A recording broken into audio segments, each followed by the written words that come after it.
그동안 제가 코로나 바이러스를 이길 수 있는 면역력을 향상시키는 방법에 대해서 얘기를 했잖아요. 오늘은 면역력을 저하시키는 면역력의 적, 스트레스에 대해서 한번 얘기해 보겠습니다. 스트레스 받으세요?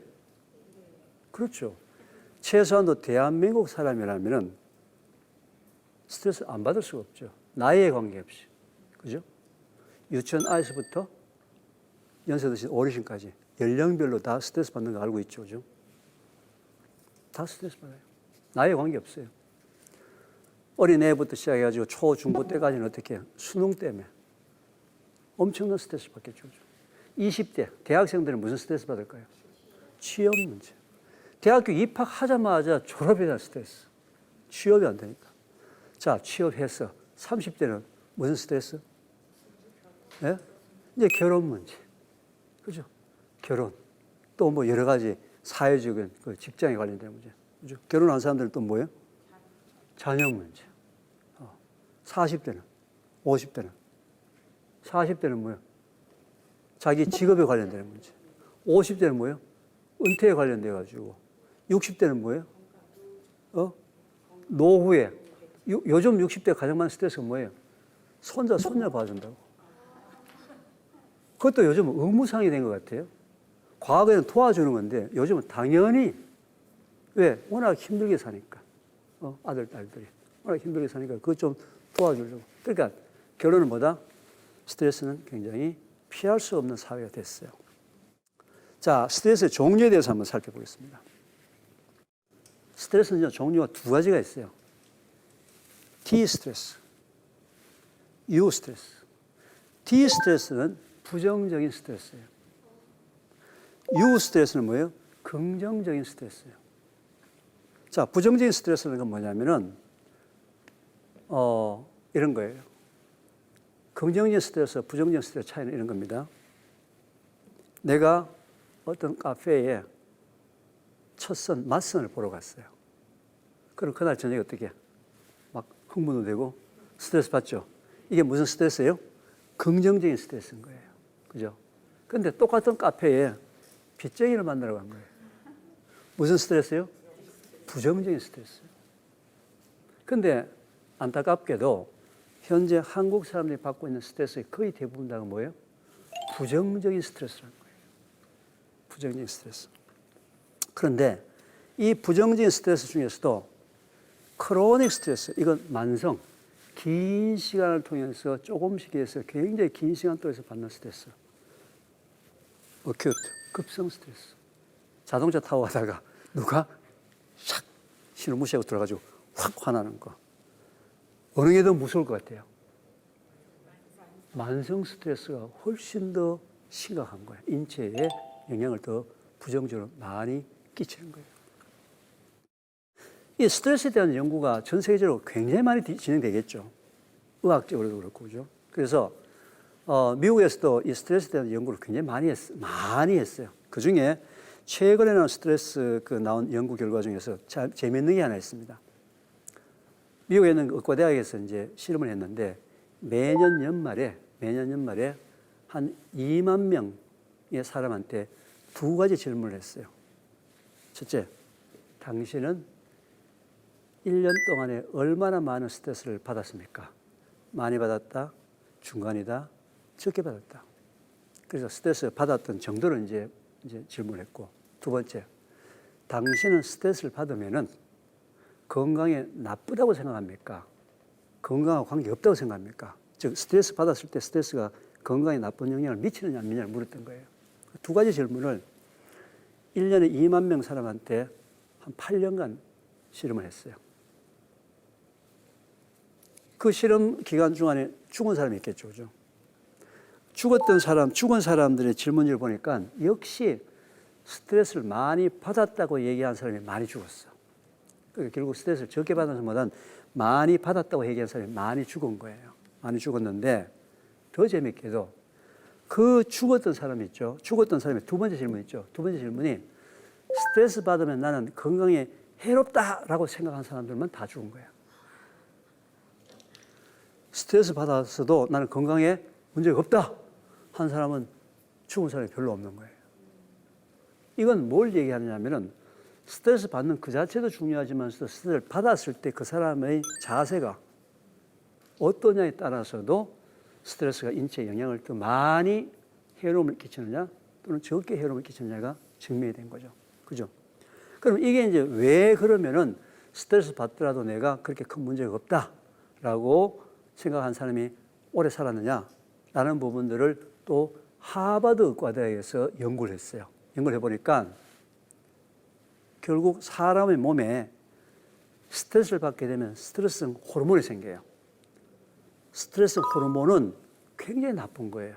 나빠가지고 이게 암세포의 증식 속도를 막 빨리 시키는 거야.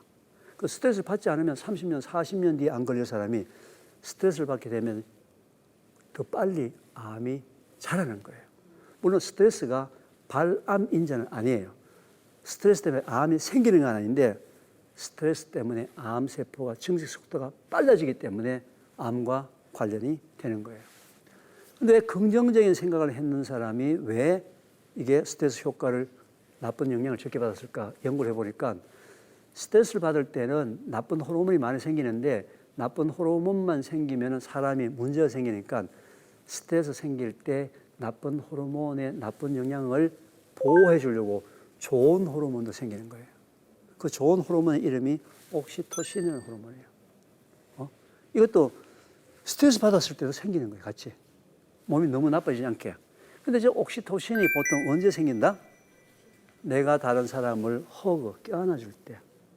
또 엄마가 모유로 아이를 직접 젖을 먹일 때. 즉, 사람과 사람 사이에 서로 사랑을 하게 될 때 훨씬 더 많이 생기는 거예요. 훨씬 더 많이 생겨요. 그래서 스트레스를 이길 때는 반드시 스트레스 받은 사람을 혼자 두면 안 되는 거예요. 반드시 주위에 모든 사람들이 항상 관계성을 가지고 혼자 떨어져 있지 않도록 해야 된다는 것이 굉장히 중요한 거예요. 그게 이제 최근에 연구 논문에 관련되어 있기 때문에 여러분들도 주위에 혹시 스트레스로 고민하고 계신 분이 있다면 첫 번째 방법이 뭐라고요? 그냥 두면 안 되는 거예요. 누군가 가서 위로의 말, 누군가가 가서 사랑의 말을 전할 때 하나님이 주신 옥시토신이 생기면서 그 스트레스로 생긴 나쁜 영향들을 굉장히 다 막아주는 역할을 한다는 거죠. 네, 그게 첫 번째라는 거죠. 여러분들은 스트레스 받았을 때 무엇으로 해결하세요? 해소. 친한 사람과 대화한다. 영화를 본다. 무서운 영화를 본다. 글쎄. 대한민국 사람들이 가장 많이 쓰는 방법이 뭘까요? 술 한잔 하는 거죠. 그죠? 스트레스 받았을 때 술 한잔 회식하고 해가지고 한잔 하는 거죠. 그죠? 또, 잠을 잔다. 운동을 한다. 여행을 한다. 또는 우리가 신앙 좋으신 분들 어떻게 하겠어요? 기도를 한다. 성경을 읽는다. 여러 가지 다양한 방법을 쓰겠죠. 그런데 현재 이 방송을 보고 계시는 모든 시청자들이 스트레스 받았을 때 사용하는 그 스트레스 해소 방법은 거의 효과가 없어요. 효과가 거의 없어요. 거의 없다는 거. 전혀 없는 건 아니에요. 조금은 도움이 돼요. 어떤 방법에서 정신적으로, 심리적으로 좀 도움이 되는 건 사실인데 그 스트레스를 해소할 수 있는 방법이 안 돼요. 왜냐하면은 여러분들이 스트레스를 받았는지 안 받았는지는 병원에 가서 여러분들의 혈액이나 소변 검사를 합니다. 혈액과 소변 속에 활성산소의 농도를 측정해서 활성산소의 농도가 높으면 스트레스 받았다 하는 거예요. 활성산소 얘기 들어보셨죠? 그죠? 활성산소는 우리 인체에서 꼭 생기는 물질이에요. 생기는 물질인데 이게 적당량이 생겼을 때는 면역세포하고 같이 힘을 합쳐가지고 나쁜 놈 들어오게 되면 막 잡아먹고 막 이렇게 몸을 보호하는 역할인데 이게 많이 생기게 되면은 활성산소라는 것은 굉장히 다른 물질을 화학적으로 산화시키고 변화시키는 능력이 있는 거예요. 그죠? 이게 너무 많이 생기게 되면은 나쁜 물질을 한데 쓰는 것들이 과잉이 돼가지고 우리 좋은 것들을 막 공격하는 거예요. 그래서 병이 생기기 시작하고 심지어는 유전자 변이도 시키고 심지어는 암세포도 만들게 하고 그래서 활성산소는 우리 인체에서 적당량이 생기는 정도는 괜찮은데 스트레스 때문에 너무 많이 생기게 되면 문제가 된다. 여러분 스트레스 받으면 뭐가 생겨요? 우리 몸에 활성산소의 농도가 높아진다. 그런데 이 활성산소는 술 먹고 한 잔 회식해서 해결되지가 않는다. 공포영화 본다고 해결되지 않는단 말이에요. 심리적으로는 그런데, 그죠? 친구 만나가 얘기한다고 활성산소가 없어지지 않는단 말이죠. 부분적으로 조금은 도움이 될 수 있어요. 무슨 얘기 아시겠죠? 가장 나쁜 방법이 뭔지 아세요? 술을 먹는 거예요. 술을 먹었을 때 자기는 스트레스를 해소를 됐다고 생각하는데 그건 착각을 한 거잖아요. 왜? 제가 지난번 강의에서 말씀드렸죠. 그죠? 술을 먹었으면 뭐 때문에? 알코올 성분 때문에 내 세포가 마비가 돼가지고 용감해지는 거예요. 막 쓸데없는 얘기 자꾸 하고. 그죠? 정신이 없으니까. 그죠? 그것 때문에 자기가 해소가 됐다고 생각하는데 그건 해소가 된 게 아니에요. 왜냐하면 술을 먹게 되면은 식초로 바뀐다 그랬죠. 식초로 바뀌면서 좋은 물질만 생기는 게 아니고 나쁜 물질도 생겨요. 그 나쁜 물질이 술을 먹으면 반드시 몸속에 나쁜 물질이 생기는데 그게 아세트알데히드라는 또 발암 물질이에요. 아니 지금 내가 스트레스를 받아가지고 내 몸속에서 활성산소가 생겨가지고 이게 발암 물질을 막 만들어내려고 하는데 술 먹어서 또 발암 물질을 또 만든다 이 말이죠. 그 플러스가 되겠어 안 되겠어? 안 된다 이 말이죠. 절대로 스트레스를 술로 풀어서는 안 된다 이 말이에요. 왜? 더 효과를 악화하게 만들고 기분은 좋아져요. 왜? 마시게 됐으니까. 그죠? 판단이 안 되니까. 술이 가장 안 좋은 방법이에요. 근데 하여튼 모든 방법은 하여튼 그렇게 효과 있는 방법은 아닌데 하나님이 태초에 여러분들이 스트레스 받을 줄 알았을까요? 몰랐을까요? 당연히 알았지. 분명히 이것들이 욕심 부리고 말이지. 제멋대로 살다가 스스로 스트레스를 받을 거야. 그런데 스트레스 계속 받으면 문제가 생기니까 태초에 하나님께서 해결 방법을 만들어 놓으셨어요. 그것도 급하게 3일째. 셋째 날. 첫째 날 하나님께서 빛이 있으라 하면서 빛을 만드셨어요. 둘째 궁창 얘기가 나오면서 물을 만드셨어요. 셋째 날 뭐 만드셨죠? 씨 가진 열매와 모든 식물들을 셋째 날 창조하셨어요. 여러분 제가 아까 이제 스트레스 받게 되면 우리 인체에 활성산소가 생긴다고 그랬잖아요. 활성산소는 화학적으로 산성이에요. 산성을 중화시키려면 뭐가 있어야 되죠? 알칼리가 있어야 돼요. 이 지구상에 존재하는 모든 종류의 색깔 있는 채소나 과일의 주성분이 알칼리입니다. 그걸 일컬어서 항산화 물질, 엔타이옥시단트. 따라서 이제는 스트레스를 받게 되면은 색깔 있는 채소나 과일을 먹으면은 그 속에 포함되어 있는 항산화 물질이 우리 몸속에서 2시간이면 소화돼 가지고 혈액 속으로 들어가서 아까 내가 2시간 전에 스트레스 받아 생긴 활성산소를 어떻게 화학적으로 중화시키는 거죠. 그러고 난 다음에 뭐 공포영화 봐도 괜찮아요. 그러고 난 다음에 여행해도 괜찮아. 그러고 난 다음에 성경 공부해도 괜찮아. 그러고 난 다음에 운동해도 괜찮아. 보통 운동하는 사람의 특징이 뭐예요? 스트레스를 월요일에 받았는데 운동은 주말에 해. 월, 화, 수, 목, 금까지 활성산소 피해 다 보고 난 다음에 토요일 가서 운동하고서 나 스트레스 풀었다. 착각하고 있다. 스트레스 받았을 때 가장 급하게 뭘 해야 돼요? 색깔 있는 채소나 과일을 먹게 되면은 2시간이면 소화돼서 우리 혈액수로 들어가서 뭐예요? 활성산소를 중화를 시킨다. 이걸 누가 만들어 주셨어요? 하나님이. 언제? 태초에. 왜? 사랑했어. 보호하니까 지가 스트레스 받아가지고 지 스스로 말이지 스트레스 푼다고 쓸데없는 짓만 하고 있다. 이해되셨어요? 이것 때문에 하나님이 셋째 날 급하게 만든 거예요. 급하게. 활성산소는 아까 얘기했지만서도 음식물의 대화 과정이나 자외선을 받아서 활성산소 생겨요. 스트레스 받을 가장 많이 생겨요. 그래서 활성산소를 중화시키는 중화 정도를 ORAC, 오라크라고 얘기하는 거예요. 활성산소 제거 능력. 그래서 보통 일일 권장 섭취량을 대개 3,000에서 5,000 오라크라고 보통 이렇게 이제 칼라푸드를 먹어줘야 되는 정도를 얘기하는 거예요. 저게 이제 과학적으로 이제 이제 진행되는 부분들이에요. 자, 이제 칼라푸드 얘기하게 되니까 이제 토마토를 한번 얘기해 봅시다. 토마토 색깔이 왜 빨간지 아세요? 빨간 색깔. 제가 저기 이제 시골에 가서 한번 강의를 하면서 토마토 색깔이 빨갛습니까? 라고 이제 제가 질문을 던졌을 때 저기 뒤에 앉은 80 넘으신 할머니 한 분이 손을 번쩍 들더니 토마토 색깔이 빨간 이유가 부끄러워서 그랬대요. 그래서 제가 그 할머니 때문에 한참 웃었어요, 우리가. 한참, 자, 그렇게 이제 유머가 있으시더라고요, 연세가 드시면. 난 그거 참 너무 흐뭇했어요. 그렇게 사시는 모습이.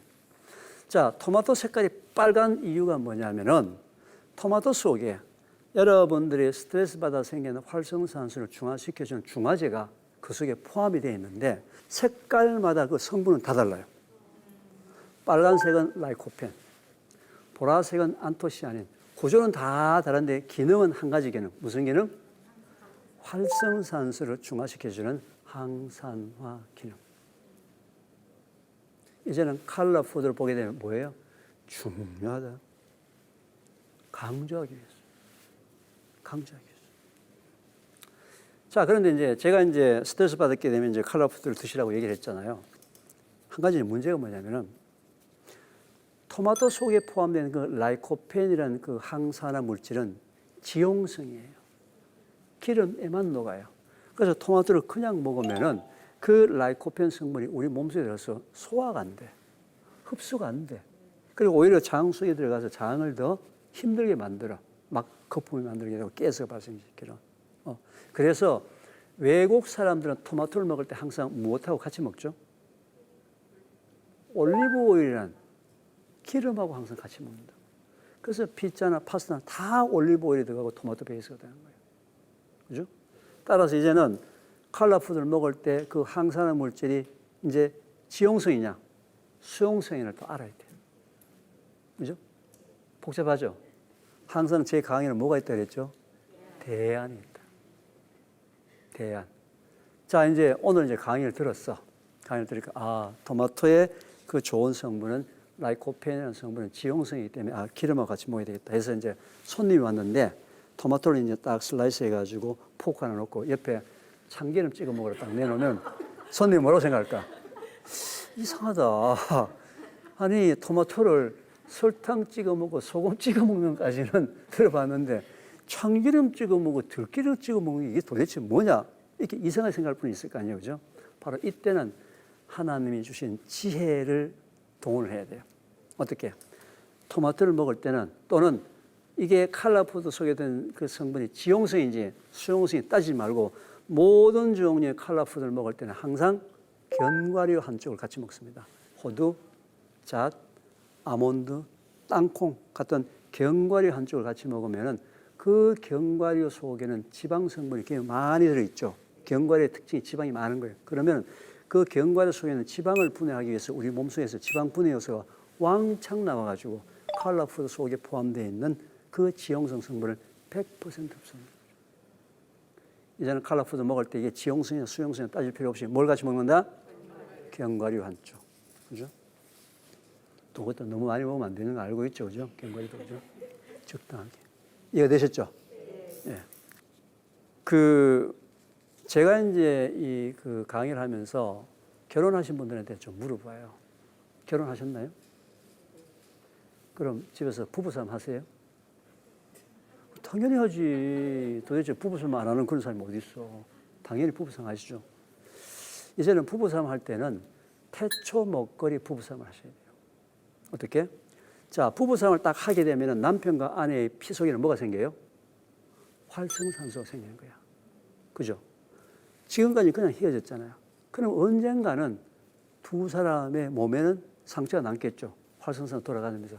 따라서 이제는 오늘 이 강의를 들으신 모든 우리 시청자들은 부부싸움을 딱 하고 난 다음에는 이제는 딱 끝나는 순간에 좀 냉정하게 해서 사과 한 쪽씩 나눠 먹는 거예요. 부부싸움에서 생기는 활성산소를 중화시키자. 좀 기분 안 좋지만 왜? 한번 부부싸움하고 난 다음에 이혼할 거 아니잖아요. 그죠? 활성산 생기는 어떻게 제거를 해야 될 거 아니야. 그죠? 그래서 딱 끝나면 어떻게 칼라풋 하나씩 서로 나눠두시기 바랍니다. 심하게 싸웠으면 2개. 농도에 비례하니까. 근데 가장 좋은 방법은 뭔지 아시죠? 싸우기 전에 먹고 싸우는 거예요. 먹고. 왜 먹고 싸우느냐? 자, 싸우고 난 다음에 싸우는 순간에 활성산소 돌아다니면서 나쁜 짓 하죠. 칼라푸드를 먹으면 이게 소화되어서 피까지 들어가는데 시간 몇 시간 걸려? 2시간이 걸려. 2시간 동안에 활성산소 돌아다니면서 나쁜 짓 하는 게 난 싫다 이거지. 그럼 몇 시간 전에 먹고 싸워야 되는 거예요? 2시간 전에. 그러면 이제 2시간 전에 뭘 칼라푸드를 먹고 싸워? 뭐 안 싸우면 되죠. 뭐죠. 칼라푸드 먹고 난대요. 그런데 여기서는 지혜가 필요한 거예요. 어떻게? 자, 내일 아침에 출근하게 되면 회사에서 피할 수 없는 스트레스가 있어. 가면 징계를 받게 돼 있어. 피할 수 없는 스트레스가 있어. 그러면 그날 아침에 일어나서 식사를 할 때, 출근할 때, 아침 식사할 때 뭐예요? 칼라푸드를 잔뜩 먹는 거야. 잔뜩 먹어서 내 혈액 속에 항산화 물질을 꽉 채워가지고 회사 가서 당하는 거야. 당할 때 내 머릿속에서는 당하는 순간에 활성산 생기자마자 바로바로 즉각 중화되는 소리가 뿅뿅뿅뿅. 이제는 스트레스를 얼마나 많이 받느냐에 대한 문제가 아니고 내가 스트레스 받을 그 당시에 내 몸 속에 활성산소를 중화시켜주는 항산화 물질을 얼마나 많이 갖고 있느냐에 따라서 그 사람의 운명은 결정이 되는 거예요. 이해가 되셨죠? 이제는 뭔가 이 하나님 주신 이 지혜스러운 부분이 필요한 거예요. 그죠? 우리가 준비를 하자. 언제든지 내 몸속에 필요할 때마다 항산화 물질을 공급을 해야 된다. 이해가 되셨죠? 네. 자, 이제 이런 경우가 있어요. 자동차를 타고 가는데 갑자기 누가 옆에서 콱 새치기 들어왔어. 팍 화가 났어. 아이고야, 이게 교수님이 칼라푸드 먹어야 되는데 차 안에 보니까 칼라푸드가 없어. 이럴 때 응급용, 비상용으로 들고 다니는 것이 바로 비타민 C예요. 응급용, 비타민 C. 비타민 C도 충분히 그 응급용이 되는 겁니다.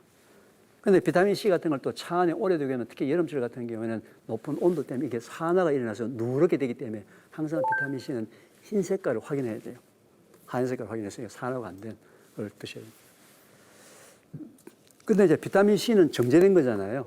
비타민 C만 있는 거지 않습니까? 그것도 이제 응급용으로는 도움이 된다. 여러분, 우리가 먹는 채소 중에서 비타민 C가 가장 많은 채소가 뭔지 아세요? 고추. 고추가 단위그램당 비타민 C가 제일 많아요. 오이고추라든지 뭐 아사이고추 이런 게 있잖아요. 그죠?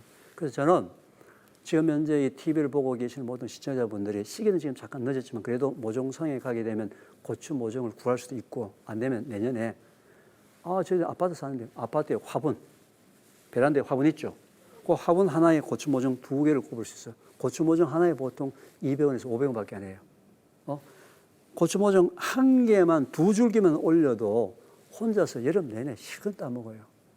그죠? 가족이 4명이라면 4모종만 딱 화분에 심게 되면 고추 모종은 따면 딸수록 계속 나옵니다. 베란다에. 또 베란다에 고추 모종은 서너 모종 해놓으면 또 얼마나 좋아요. 부부싸움 딱 하고 난 다음에 싹딱 가서 그죠? 따먹고 또 심하게 있으면 3개, 4개 따먹고 개수도 많이 되는 게 있으니까.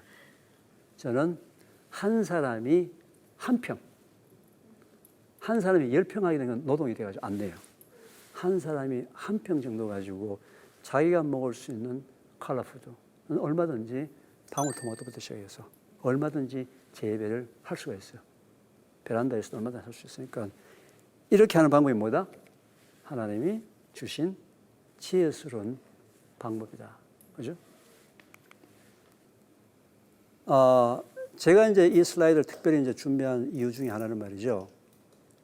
요즘 이제 굉장히 뭐 보리새싹이라든지 뭐 말차라든지 녹차 분말이라는 이걸 많이 먹기 시작했어요.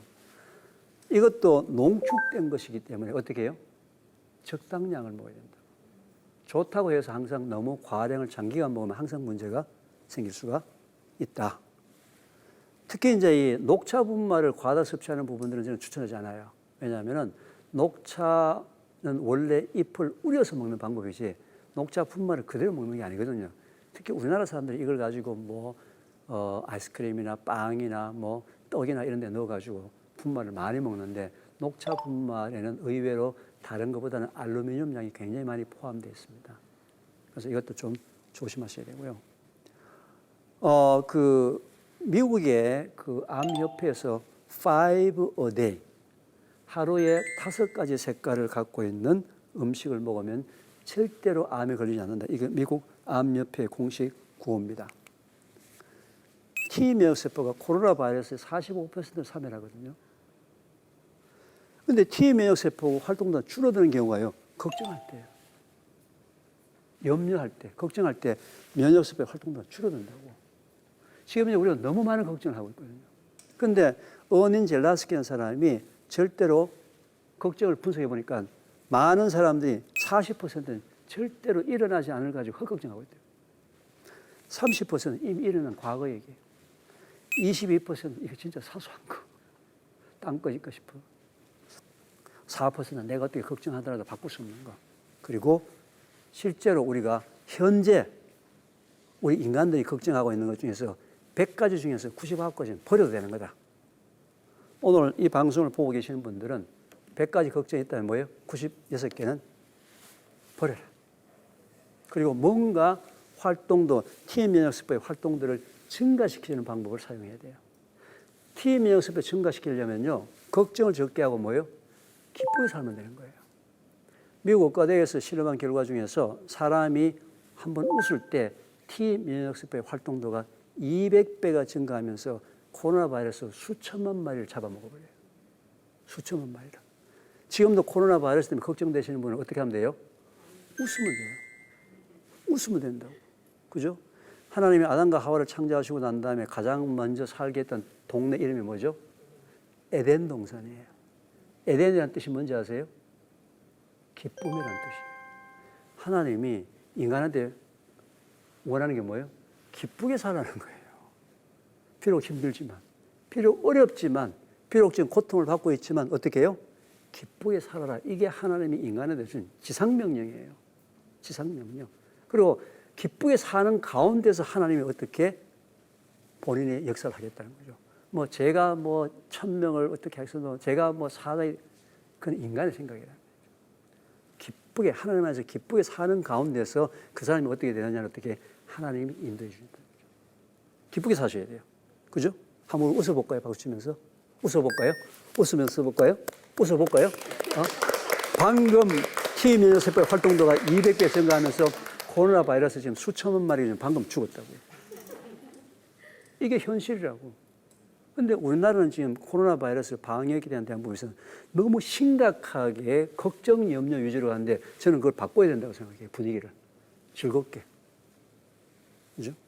근데 잘 됩니까? 안 됩니까? 즐겁게 하는 게. 잘 안 돼요. 우리가 너무 심각하게 살고 있어, 지금. 그죠? 그래서 저는 가급적이면 즐겁게 살려고 하고 노력을 하고 또는 인터넷이나 휴대폰에서도 재밌는 얘기, 즐거운 얘기를 자꾸 찾으려고 노력해요. 노력해서 그 휴대폰 같은 데 찾아가지고 자꾸 저 자신을 자꾸 훈련시키려고 하는 거죠. 왜? 잘 안 되니까. 그죠? 근데 재밌는 얘기 있는 경우에 이걸 다른 사람한테 누가 얘기해 줬으면 좋겠다는 재밌는 얘기, 진짜 재밌는 얘기 있잖아요. 그러면 적어놨다가 다른 사람한테 얘기하는데 다른 사람한테 얘기할 때 꼭 조심할 거. 아무리 재밌는 얘기도 길게 하면 다 짜증내더라고요. 짧게 내요, 짧게. 길게 내면 다 짜증내요. 예를 들면 이런 거예요. 여러분 아침에 일어나서 머리 감으셨죠? 여러분 머리 감았을 때 어느 부위를 제일 먼저 감으세요? 어느 부위를 제일 먼저 감으세요? 어느 부위? 정수리 부분. 저는 머리를 감을 때 제일 먼저 눈을 감아요.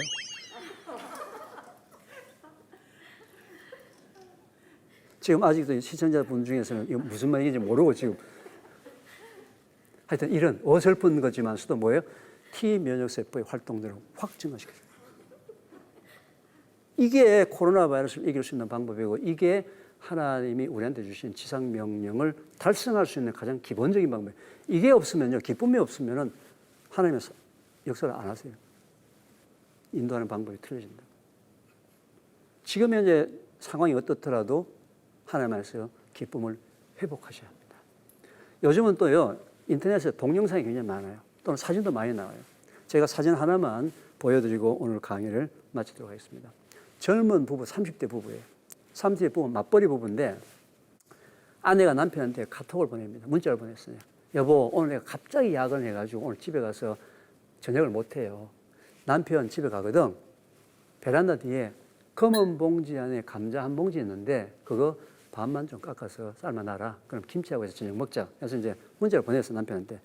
이제 베란다 뒤에는 검은 봉지 안에는 감자 이제 반만 깎아서 이제 삶아놔라. 해가지고 딱 가니까 정확하게 반만 깎아놨어요. 정확하게 반만 깎아놨어요. 자, 이거 보고 난 다음에, 웃고 난 다음에 어떻게 해요? 200배 증가하면서 코로나 바이러스. 그죠? 우리가 이렇게 살자는 거죠.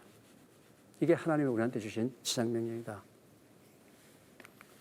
식구가 많다 보니 채소를 농산물 시장에 가서 여러 종류로 대량으로 사다 놓습니다. 씻어서 냉장 보관을 하긴 하지만 며칠 지나면 곰팡이가 생기거나 색이 변하는 예도 있더라고요. 이럴 경우 상한 부분을 도려내고 먹으면 괜찮은가요? 채소를 오래 보관하면 영양소가 파괴되나요? 자, 첫 번째. 채소를 오래 보관하더라도 영양소가 파괴되지는 않아요. 문제는 곰팡이의 종류예요.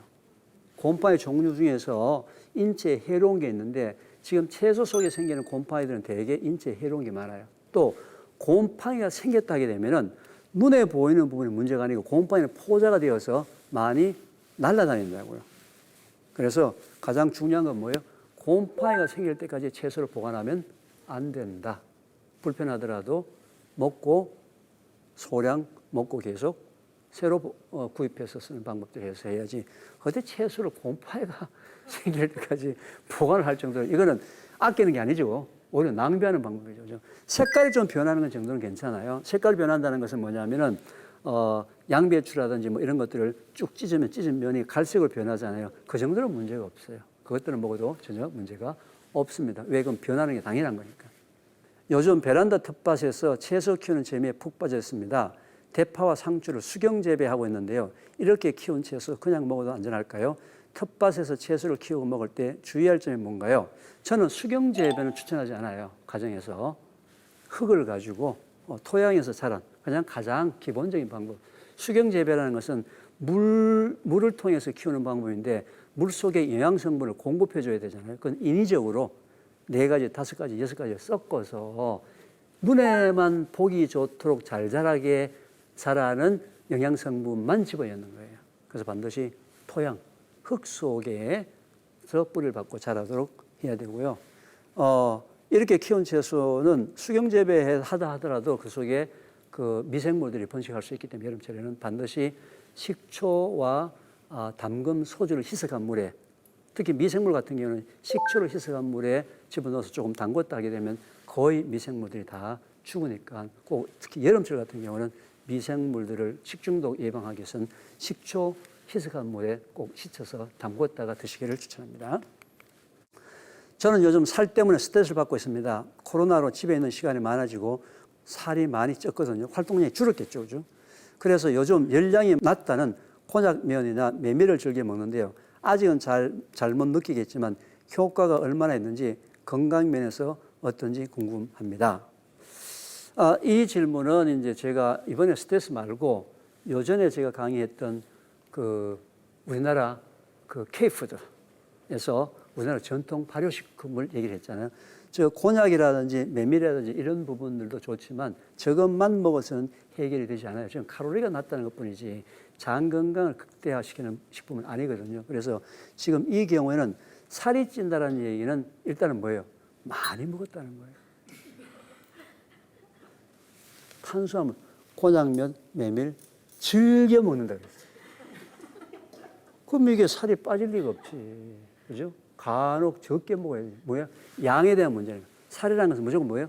양과 운동량에 대한 플러스 마이너스에 대한 문제이기 때문에 이건 제가 보기에는 양에 대한 부분들을 조절을 해야 된다. 모든 사람들이 코로나 때문에 힘들어하고 어려워하고 혼란한 가운데 있는 건 사실이에요. 그렇지만 이런 혼란 가운데서도 하나님께서는 각자 우리 개인이 하나님이 원하시는 대로 우리가 무엇을 할 것인가에 대해서 정부나 이런 데서 우리한테 해주는 게 문제가 아니고 각자 우리가 무엇을 해야 될 것인가에 대해서 하나님께서 분명히 원하시는 게 있다고 생각합니다.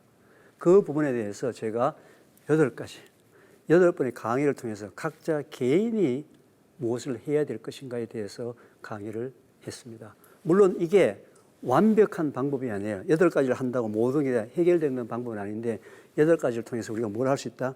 시작을 할 수 있다는 자신감. 특히 이게 이제 하나님이 주신 방법을 기본으로 했기 때문에 한번 같이 이 8가지 방법을 각자 한번 실행하셔서 이 어려운 상황에 있는 모든 분들이 하나님에서 승리하는 그런 삶을 사시면 참 좋겠습니다. 제 모든 8가지 강의를 들어주셔서 감사드리고 제 강의를 이걸로 마치도록 하겠습니다. 감사했습니다.